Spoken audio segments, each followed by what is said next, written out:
Bom, meu nome é Luiz Evandro Trires Filho, já com 27 anos, formado em guia de turismo regional e turismólogo pela Universidade Estadual de Goiás, unidade Pirenópolis. Já trabalho há 10 anos com turismo em Pirenópolis, não só com a parte de condução, mas também com a parte de turismo de aventura. E, bom, Pirenópolis, falar de Pirenópolis, a gente tem que entender um pouco também não só da história, mas da geologia do local, né? Porque a gente está aqui em um ponto bem estratégico, né? A nossa localização, a gente está aqui no final de Mar de Morros, do Planalto Central, o que seria então o início do Vale do São Patrício.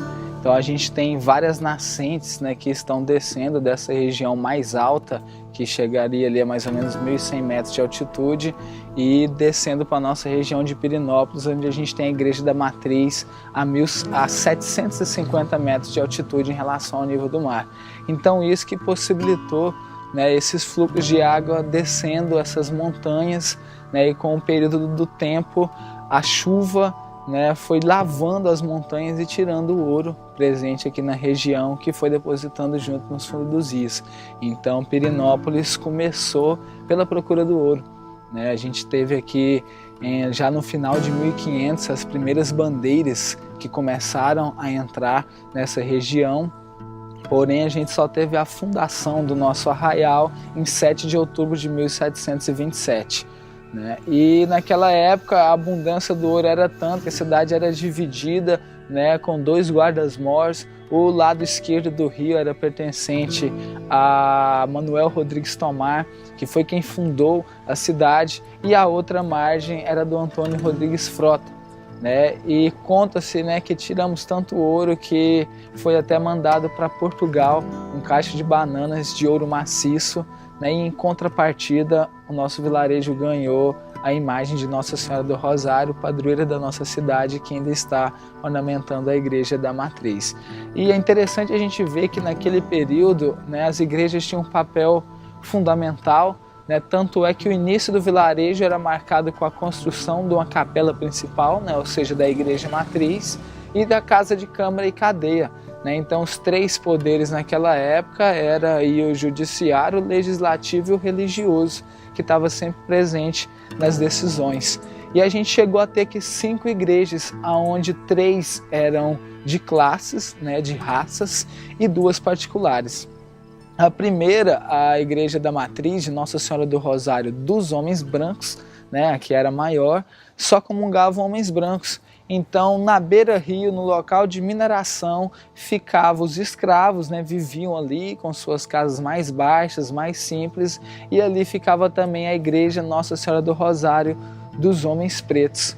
Né? E a oeste da cidade, a gente tinha também a Igreja da Nossa Senhora da Boa Morte, que era dos homens pardos e pretos forros.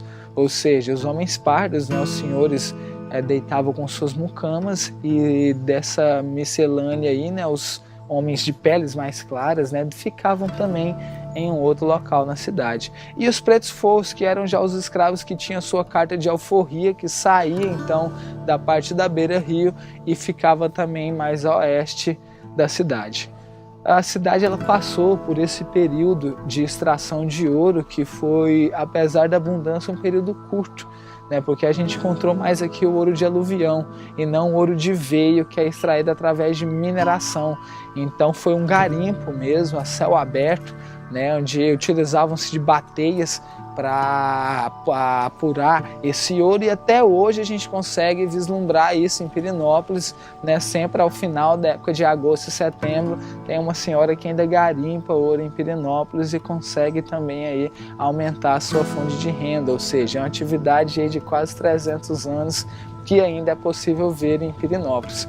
Porém, acabada aquela abundância, aquele fervor, a gente vai entrar um pouco em estagnação comercial, e logo depois surge um personagem muito importante, que é o Comendador Joaquim Alves, onde ele vai construir o grande engenho de São Joaquim, e esse engenho ele vai manter a economia por quase um século em Pirenópolis. Alguns relatos contam que o Comendador Joaquim Alves ele produzia quase 10 vezes o tesouro da capitania de Goiás. Então, nesse período, Pirenópolis começa a florescer a sua cultura, né? A gente é conhecido hoje aqui como capital da cultura, o berço da cultura goiana, né? Porque Joaquim Alves trouxe para cá a primeira tipografia fora de grandes capitais. Então a gente tinha aqui em Pirenópolis, no começo do século XIX, um jornal circulando na cidade. Uma das primeiras bandas marciais do estado, a banda Euterpe, também aqui, né, mantida também por comendador Joaquim Alves. Ele vai construir um grande casarão aqui próximo, que tem um grande acervo de obras, né, um conhecido hoje, o Museu da Família Pompeu. Conta-se, né, de um grande templo também, um casarão que ele construiu, que tinham 365 janelas. E eles contavam que cada dia do ano era aberta uma janela. E a gente tem relatos em alguns livros, né, que após a morte do comendador, todo esse casarão foi desmontado pela sua família e foi vendido a preço de banana, né, com obras, com mobílias trazidas da Europa para cá, que acaba que hoje se perdeu e fica aí só no imaginário. E a gente está aqui também do lado da rua direita, bem próximo, que foi a rua de Campos Sales. E nesse período a gente tem um outro ciclo econômico surgindo em Pirenópolis, que seria o ciclo agropastoril, onde os tropeiros começam a visitar Pirenópolis, e aqui acaba sendo um entroncamento comercial. Então a rua direita se torna um ponto de encontro, né, onde a maioria dos estabelecimentos comerciais, né, ficavam ali.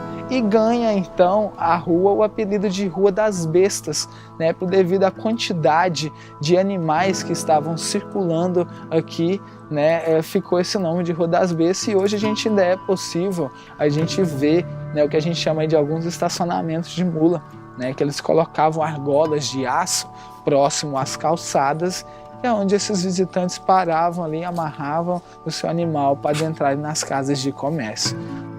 Esse período ele marca o fervor da cidade, né? O período onde a parte urbana também estava bem forte, porém a gente entra novamente um segundo estagnamento comercial, né? Uma estagnação comercial, que a gente perde esse encontro de mercadorias para a construção então de Anápolis. A antiga Santana das Antas vai se emancipar e já no início do século XX chega a linha férrea em Anápolis e Pirenópolis cai no esquecimento, né? O que até favoreceu para manter o nosso centro histórico mais preservado, né? Esses muros de adobe a gente está vendo aí atrás, né, conta um pouco dessa história e dá para a gente perceber um pouco daquela época, né, como era a vida aqui em Pirenópolis. Bom, fechando esse período então da parte do ciclo agropastoril, né, surgindo então Anápolis e deixando Pirenópolis na estagnação comercial, surge um novo mercado, né, onde a extração mineral novamente, agora com quartzito, né, as pedras de Pirenópolis, ou também conhecida como Pedras Goiás, entram em cenário como a principal fonte econômica da cidade, que ainda persiste até hoje.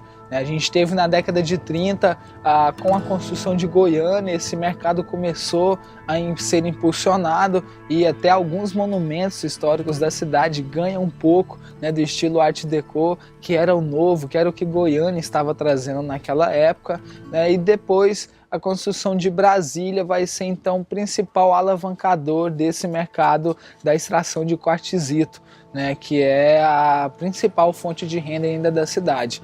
É um mineral muito dinâmico, né, de acordo com a variação de cor, textura e dureza, ela é possível você ter diversos usos, né? Pela própria cidade a gente vê as calçadas, o calçamento do centro histórico, as bases, bordas de muro, hoje interiores de casa, bordas de piscina. Então sem dúvida é uma pedra que tem uma diversidade muito forte de utilizações, o que lhe confere também um preço muito bom no mercado, né? E passando por esse momento a gente teve, né, na década de 70, o início do movimento alternativo no Brasil e no mundo, e Pirenópolis absorve também um pouco disso, né? Nós estamos aqui próximo ao Bento Paralelo 1416, então existe aí uma filosofia mundial que desses locais serão os locais no mundo que sofrerão menos com as intempéries do final dos tempos, né? Então isso começou a atrair muitas pessoas para cá,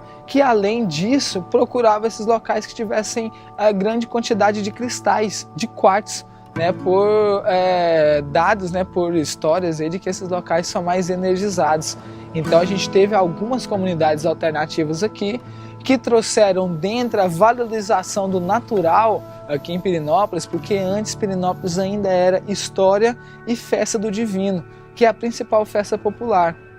E o movimento alternativo vai trazer então a valorização do natural. As cachoeiras de Pirenópolis começam a entrar em foco, né? E não só as cachoeiras, mas também o artesanato em prata, né? Desses alternativos, hoje Pirenópolis é considerada a capital nacional da prata artesanal, não essa prata de fundição que faz cópias, né? Que tem uma produção em larga escala, mas a prata que é feita mesmo em processo manual, laminada, né, todo feito um trabalho, né, feito à mão mesmo, e que confere trabalhos bem diversificados. A gente tem vários estilos aqui e com certeza já é um ícone para a cidade, né? E dentro disso a gente vislumbra hoje um quarto período econômico, né, que seria o advento do turismo.